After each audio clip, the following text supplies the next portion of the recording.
আসসালামু আলাইকুম রহমতুল্লাহ।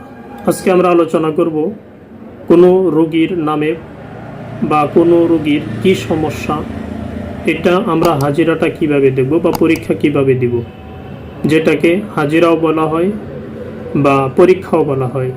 আর এটা করার জন্য প্রথমত যেটা প্রয়োজন যে আমরা এক গ্লাস পানি নেব, কাচের গ্লাসে পানি নেওয়ার পর প্রথমত রোগীকে বলবো যে আপনি এক ডুব পানি খান। তখন পানি স্বাভাবিকই মনে হবে, সাধারণত আমরা পানি খালে যেরকম মনে হয় এরকমই মনে হবে। তারপর আমরা তার কাছ থেকে পানিটা নিয়ে হাতে রেখে 11 বার প্রথমে দুরূদ শরীফ পড়ে 11টা ফু দিব বা দম করব। তারপর সূরা ফাতিহা আমরা পড়ব 11 বার, 11টি দম করব। তারপর আয়াতুল কুরসি পড়ব 11 বার, 11টি দম করব।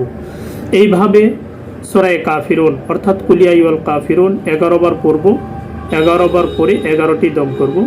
সূরা ইখলাস কুল হুয়াল্লাহু আহাদ এটা আমরা পড়ব, এই সূরাটা পড়ব 11 বার, 11টি দম করব। তারপরে সূরা ফালাক অর্থাৎ কুল আউযু বিরাব্বিল ফালাক এটাও আমরা পড়ব 11 বার, 11 বার পরে 11টি দম করব গ্লাসের ভিতরে। এবং সূরা নাস অর্থাৎ কুল আউযু বিরাব্বিন নাস এটাও 11 বার পড়ব, পড়ার পর 11টি দম করব। দম করার পর এখন রোগীকে বলবো যে এখান থেকে এখন বিসমিল্লাহ বলে এক ডুব পানি খান। এই পানি খাওয়ার পর যদি সে মনে করে যে পানির মজা বা স্বাদ পরিবর্তন হয়ে গেছে, অর্থাৎ যদি তিক্ত মনে হয় যে পানিটা অনেক তিতা হয়ে গেছে, তাহলে নিশ্চিতভাবে ধরে নিতে হবে যে এই রোগী জিনগ্রস্ত।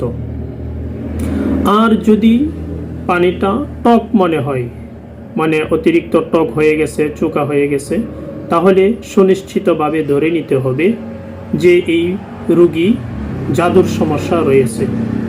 এবং যদি মনে করে যে আগে যেরকম খেয়েছিলাম স্বাভাবিক পানি মনে হয়েছে আর এখনও স্বাভাবিক পানি মনে হচ্ছে, তাহলে ধরে নিতে হবে যে তার জিন অথবা জাদুর বা ব্ল্যাক ম্যাজিকের কোনো রকম সমস্যা নয়, তার হলো শারীরিক সমস্যা। অর্থাৎ সুবিজ্ঞ বা অভিজ্ঞ ডাক্তারের শরণাপন্ন হয়ে তাকে চিকিৎসা নিতে হবে।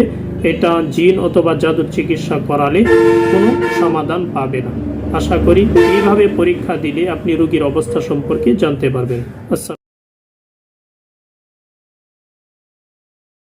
আসসালামু আলাইকুম।